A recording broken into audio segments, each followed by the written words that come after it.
Des poissons pourris de Gambie aux villes françaises défigurées par l'urbanisme commercial. Chaque mois, le podcast du Diplo propose un parcours dans le numéro en kiosque. Voici celui de juin 2021. Et on se lance sur les traces d'une odeur de poisson pourri. Celle que dégage une usine chinoise de transformation de poissons, Golden Lead, usine qui sert de point de départ au reportage de Yann Urbina en Gambie. When they first dumped the waste there, it's changed the water quality right instantly. Everything was completely dead. Crabs, fish, even all the plants surrounding that place are all dead. They all died. And that happened in the beginning days of the factory, before they started running it out to the ocean. Okay. Pour masquer la puanteur qui émane en permanence de l'usine, les riverains brûlent de l'encens, les touristes portent des masques. L'odeur de poisson pourri s'incruste dans les vêtements et ne les quitte plus, même après plusieurs lavages. Une cinquantaine d'usines de ce type s'étalent le long des côtes de la Mauritanie, du Sénégal, de la Gambie et de la Guinée-Bissau. On y fabrique un paradoxe.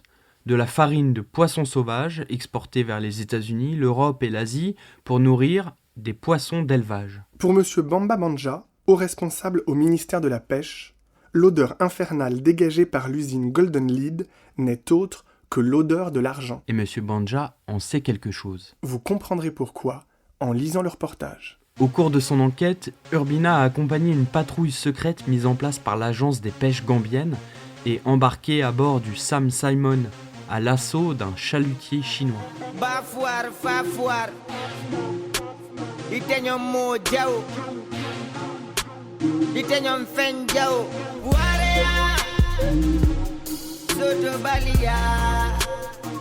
Sur le pont baigné par la lune, l'un des soldats vient me montrer sur son téléphone portable une vidéo du rappeur gambien Esti Brikama Boyo intitulée « Fouvareya », pauvreté, dont il me traduit les paroles.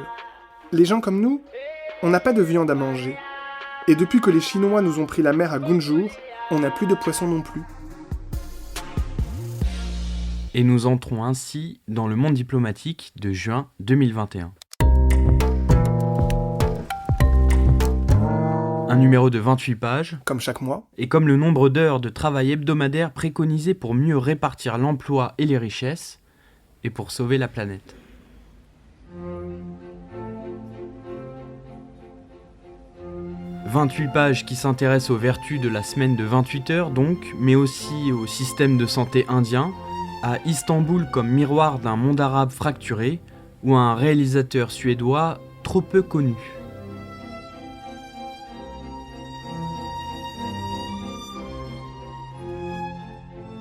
Bo Widerberg, l'anti-Bergman. Bo Widerberg, dont Philippe Persson tire le portrait page 27. Le cinéaste avait choisi de montrer une grève de l'intérieur, de rendre hommage au syndicaliste suédois Joe Hill. Och det är allt jag vet om det. Hälsa gänget från mig. Joe Hill.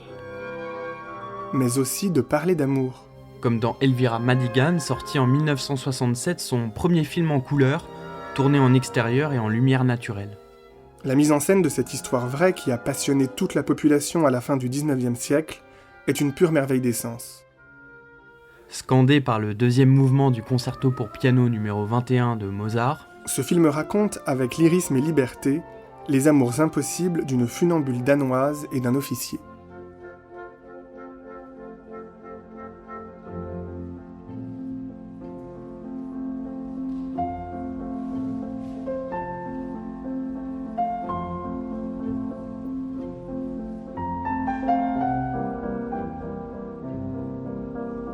Une funambule, on en croise une autre en la personne de Yang Li, page 19, une humoriste dont les boutades froissent manifestement l'ego masculin en Chine.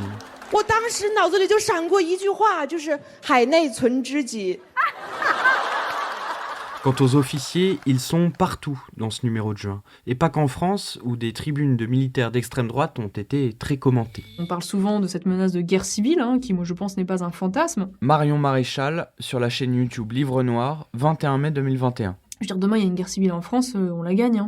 Non, mais je veux dire que les choses soient dites, ne serait-ce que parce que nous on n'est pas non plus dans la situation syrienne ou irakienne, avec des frontières avec des pays où peuvent passer aussi de la même manière des soldats étrangers utilisés par des puissances qui ont intérêt à. Dans un contexte où l'extrême droite est en position de force et où un ancien chef d'état-major démissionnaire, le général Pierre de Villiers, prétend vouloir réparer la France, l'affaire n'est pas anecdotique. C'est Dominique Pinsol qui écrit ceci, page 3, avant de rappeler que l'intervention d'officiers en politique a une longue histoire. Et que le coup de force militaire ne se réduit pas à une tradition exotique. Ce qui n'empêche pas Jeanne d'Arc de mouiller en terre étrangère.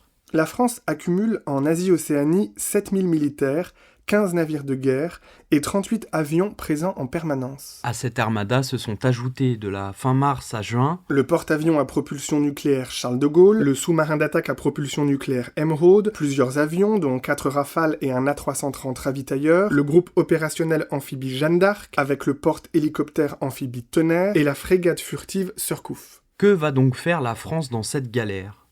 La France, relève Martine Bullard, pages 8 et 9, est ainsi passée du statut de puissance indo-pacifique à celui de puissance de l'axe indo-pacifique dirigé par les États-Unis. Un changement sémantique lourd de signification. Mais c'est surtout qu'elle veut faire partie de ce fameux axe indo-pacifique que les Japonais ont appelé axe de la liberté. Martine Bullard. Et qui est, comme on sait bien, la liberté vue du côté, notamment du côté américain, qui est une liberté très très conditionnelle, si je puis dire. Bref, la France s'est mise dans le sillage des Américains avec comme ligne de mire exclusive la Chine. Et c'est en cela que la situation peut être dangereuse dans ce pays-là. Et donc j'ai fait un petit peu le tour d'horizon des chercheurs, des diplomates, des pays concernés, naturellement en Chine, mais aussi au Japon, en Corée du Sud, en Inde.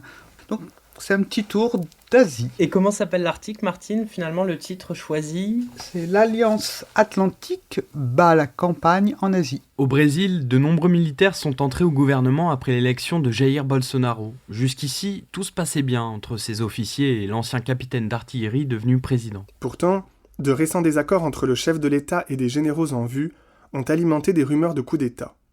Mais pourquoi les hauts gradés quitteraient-ils le navire qu'ils ont mis à flot et dont ils tiennent la barre ? Anne Vigna pose la question, page 6. En Colombie, cette fois, les forces de sécurité ont tiré sur la foule qui manifestait contre une réforme fiscale injuste. Sans que cela n'émeuve Joe Biden, qui a toujours signifié qu'il ne souhaitait aucune rupture concernant la Colombie, ni les chancelleries européennes. Feu sur l'ennemi intérieur en Colombie est à lire, page 7.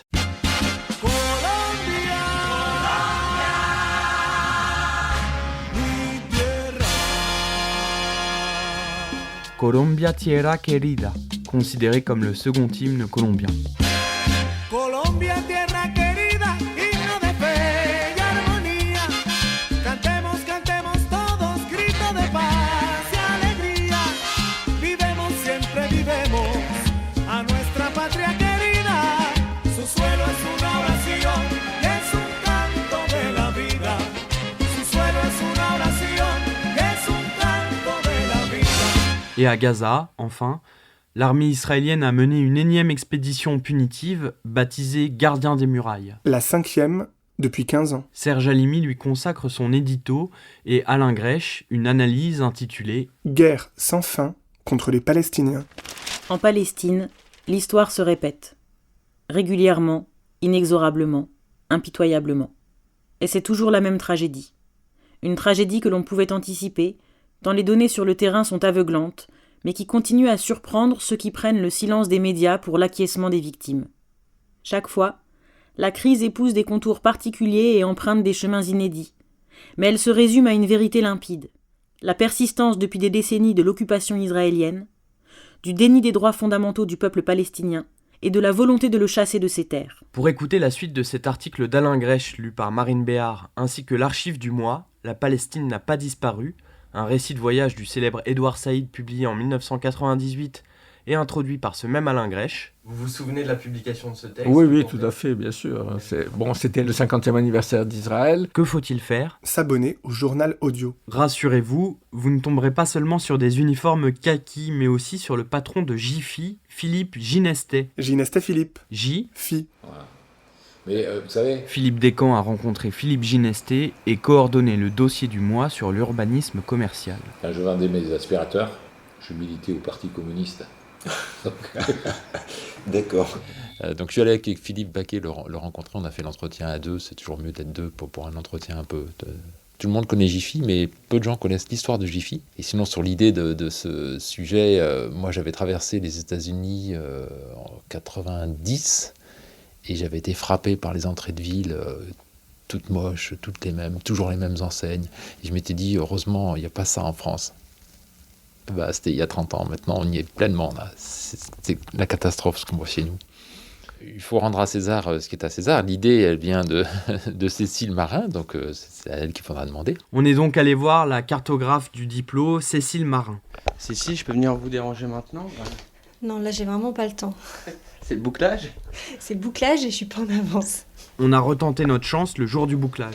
Alors, c'est parfait, Cécile. Est-ce que t'as pointé ? La version 23h. Version 23h te convient. Rien à redire. Bon, tu m'écris BAT là-haut.